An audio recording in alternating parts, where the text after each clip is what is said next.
Hello friends, ओम श्री गणेशाय नमः। जय श्री कृष्णा। आप सभी का स्वागत है आपके अपने यूट्यूब चैनल पर। फ्रेंड्स, आज हम आपको इस वीडियो में बताने जा रहे हैं पितृपक्ष के दौरान सुने जाने वाले गीता के 7वें अध्याय की कथा के बारे में। फ्रेंड्स, वीडियो शुरू करने से पहले आपसे रिक्वेस्ट है, अगर आप हमारे चैनल पर नए हैं और आपने अभी तक चैनल को सब्सक्राइब नहीं किया है तो प्लीज़ सब्सक्राइब कीजिएगा चैनल को, साथ ही प्रेस कीजिएगा बेल आइकन को, जिससे नए वीडियो से रिलेटेड नोटिफिकेशन आपको तुरंत प्राप्त हो सके। और वीडियो पसंद आने पर वीडियो को लाइक और शेयर जरूर कीजिएगा ताकि सभी भक्तों को इस वीडियो का लाभ प्राप्त हो सके। और कमेंट बॉक्स में जय श्री कृष्णा जरूर लिखिएगा। श्री भगवान बोले, हे पार्थ, अनन्य प्रेम से मुझ में आसक्त चित्त तथा अनन्य भाव से मेरे परायण होकर योग में लगा हुआ तू जिस प्रकार से संपूर्ण विभूति, बल, ऐश्वर्य आदि गुणों से युक्त सबके आत्मरूप मुझको संशय रहित जानेगा, उसको सुन। मैं तेरे लिए इस विज्ञान सहित तत्व ज्ञान को संपूर्णतया कहूँगा, जिसको जानकर संसार में फिर और कुछ भी जानने योग्य शेष नहीं रह जाता। हजारों मनुष्यों में कोई एक मेरी प्राप्ति के लिए यत्न करता है और उन यत्न करने वाले योगियों में भी कोई एक मेरे परायण होकर मुझको तत्व से अर्थात यथार्थ रूप से जानता है। पृथ्वी, जल, अग्नि, वायु, आकाश, मन, बुद्धि और अहंकार भी इस प्रकार ये 8 प्रकार से विभाजित मेरी प्रकृति है। ये 8 प्रकार के वेदों वाली तो अपरा अर्थात मेरी जड़ प्रकृति है। और हे महाभाव, इससे दूसरी को जिससे यह संपूर्ण जगत धारण किया जाता है, मेरी जीव रूपा परा अर्थात चेतन प्रकृति जान। हे अर्जुन, तू ऐसा समझ कि संपूर्ण भूत इन दोनों प्रकृतियों से ही उत्पन्न होने वाला है और मैं संपूर्ण जगत का प्रभव तथा प्रलय हूँ, अर्थात संपूर्ण जगत का मूल कारण हूँ। हे धनंजय, मुझसे भिन्न दूसरा कोई भी परम कारण नहीं है। यह संपूर्ण जगत सूत्र में सूत्र के मणियों के सदस्य मुझ में गूंथा हुआ है। हे अर्जुन, मैं जल में रस हूँ, चंद्रमा और सूर्य में प्रकाश हूँ, संपूर्ण वेदों में ओमकार हूँ, आकाश में शब्द और पुरुषों में पुरुष तत्व हूँ। मैं पृथ्वी में पवित्र शब्द, स्पर्श, रूप, रस, गंध से इस प्रसंग में इनके कारण रूप तन मात्राओं का ग्रहण है। इस बात को स्पष्ट करने के लिए उनके साथ पवित्र शब्द जोड़ा गया है। गंध और अग्नि में तेज हूँ तथा संपूर्ण भूतों में उनका जीवन हूँ और तपस्वियों में तप हूँ। हे अर्जुन, तू संपूर्ण भूतों का सनातन बीज मुझको ही जान। मैं बुद्धिमानों की बुद्धि और तेजस्वियों का तेज हूँ। हे भरत श्रेष्ठ, मैं बलवानों का आसक्ति और कामनाओं से रहित बल अर्थात सामर्थ्य हूँ और सब भूतों में धर्म के अनुकूल अर्थात शास्त्र के अनुकूल काम हूँ।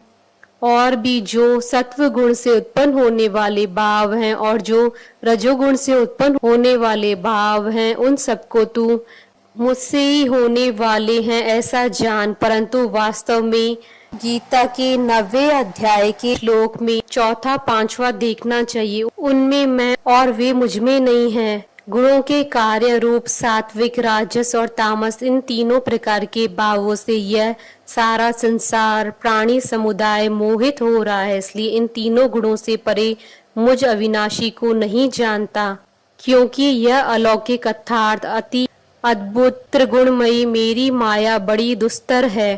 परंतु जो पुरुष केवल मुझको ही निरंतर भजते हैं, वे इस माया को उल्लंघन कर जाते हैं अर्थात संसार से तर जाते हैं। माया द्वारा जिनका ज्ञान हारा जा चुका है, ऐसे आसुर स्वभाव को धारण किए हुए मनुष्यों में नीच दूषित कर्म करने वाले मूढ़ लोग मुझको नहीं भजते।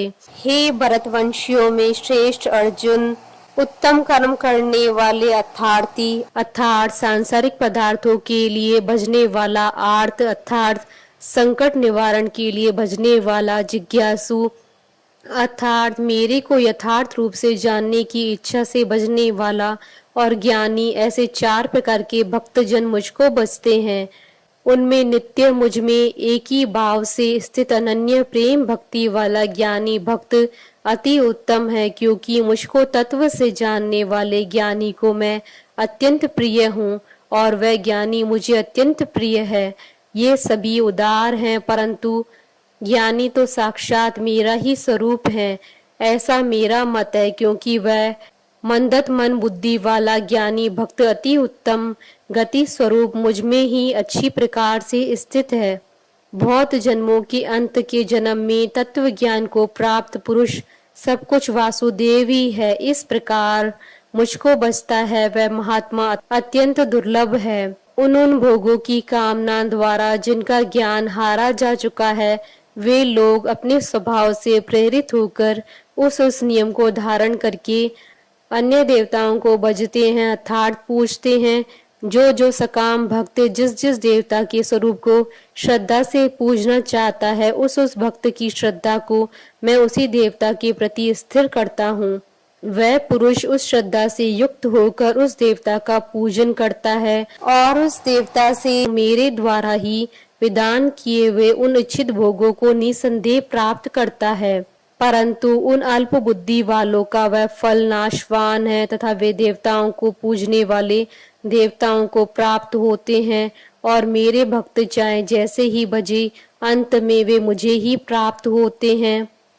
बुद्धिहीन पुरुष मेरे अनुत्तम अविनाशी परम भाव को न जानते हुए मन इंद्रियों से परे मुझ सच्चिद आनंद परमात्मा को मनुष्य की भांति जन्म कर व्यक्ति भाव को प्राप्त हुआ मानते हैं। अपनी योग माया से छिपा हुआ मैं सबके प्रत्यक्ष नहीं होता, इसलिए यह अज्ञानी जन समुदाय मुझ जन्म रहित अविनाशी परमेश्वर को नहीं जानता, अर्थात मुझको जन्मने मरने वाला समझता है। हे अर्जुन, पूर्व में व्यतीत हुए और वर्तमान में स्थित तथा आगे होने वाले सब भूतों को मैं जानता हूँ, परंतु मुझको कोई भी श्रद्धा भक्ति रहित पुरुष नहीं जानता। हे भरतवंशी अर्जुन, संसार में इच्छा और द्वेष से उत्पन्न सुख दुखादि द्वंद्व रूप मोह से संपूर्ण प्राणी अत्यंत अज्ञाता को प्राप्त हो रहे हैं, परंतु निष्काम भाव से श्रेष्ठ कर्मों का आचरण करने वाले जिन पुरुषों का पाप नष्ट हो गया है, वे राग द्वेष जनित द्वंद्व रूप मोह से मुक्त दृढ़ निश्चयी भक्त मुझको सब प्रकार से बचते हैं। जो मेरी शरण होकर जरा और मरण से छूटने के लिए यत्न करते हैं, वे पुरुष उस ब्रह्म को, संपूर्ण आध्यात्म को, संपूर्ण कर्म को जानते हैं। जो पुरुष अधिभूत और अधिदेव सहित तथा अधि यज्ञ सहित अर्थात सबका आत्मरूप मुझे अंतकाल में भी जानते हैं, वे युक्ति चित्त वाले पुरुष मुझे जानते हैं, अर्थात प्राप्त हो जाते हैं। इति श्री गीता का 7वां अध्याय संपूर्ण हुआ। 7वें अध्याय का महात्म प्रारंभ। श्री नारायण जी बोले, हे लक्ष्मी, अब 7वें अध्याय का महात्म सुनी। एक पटेल नाम नगर है जिसमें सुकंकण वैश्य रहता था। वह व्यापार करने को नगर के बाहर कहीं को जाता था। रास्ते में सुकंकण को सर्प ने डसा, वह मर गया और उसके साथ ही उसकी दाह क्रिया कर आगे को सिधारे। जब लौटकर घर में आए तो उसके पुत्र ने पूछा, मेरे पिता सुकंकण कहाँ है? उन व्यापारियों ने कहा, तेरे पिता को सर्प ने डसा था, वह मर गया और यह पदार्थ तेरे पिता का है, तू ले ले। 1 करोड़ रुपया दिया और उसकी गति कराने को कहा।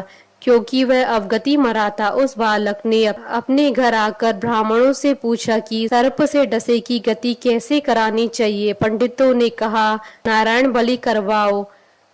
उर्द के आटे का पुतला बनाया, चुनिया चढ़ाई, बहुत ब्राह्मण जिमाए, श्रद्धा पिंड पत्तल कराया, बाकी द्रव्य जो रहा चारों भाइयों ने बांटा।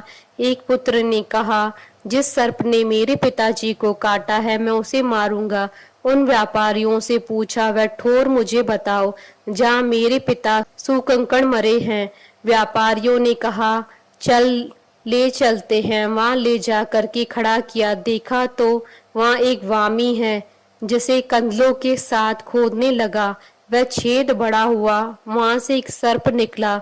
कहा, तू कौन है? मेरा घर क्यों खोदता है? उस बालक ने कहा, मैं सुकंकण का पुत्र हूँ। जिस सर्प ने मेरे पिता को मारा है मैं उसको मारूंगा। तब सर्प ने कहा, हे पुत्र, मैं तेरा पिता हूँ, तू मुझे इस अधम देह से छुड़ा और मुझे मत मार।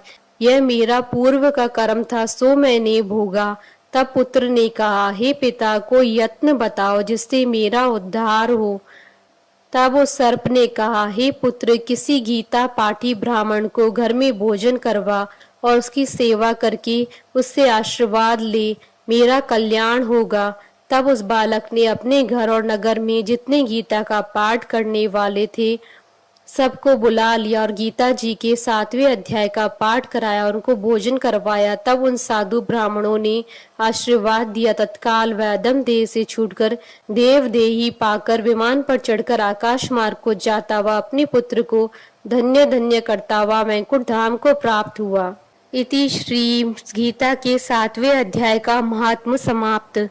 बोलिए भगवान विष्णु जी की जय, भगवान श्री कृष्ण जी की जय। हमारे साथ इस वीडियो में अंत तक बने रहने के लिए आपका धन्यवाद। ओम श्री गणेशाय नमः। जय श्री कृष्णा।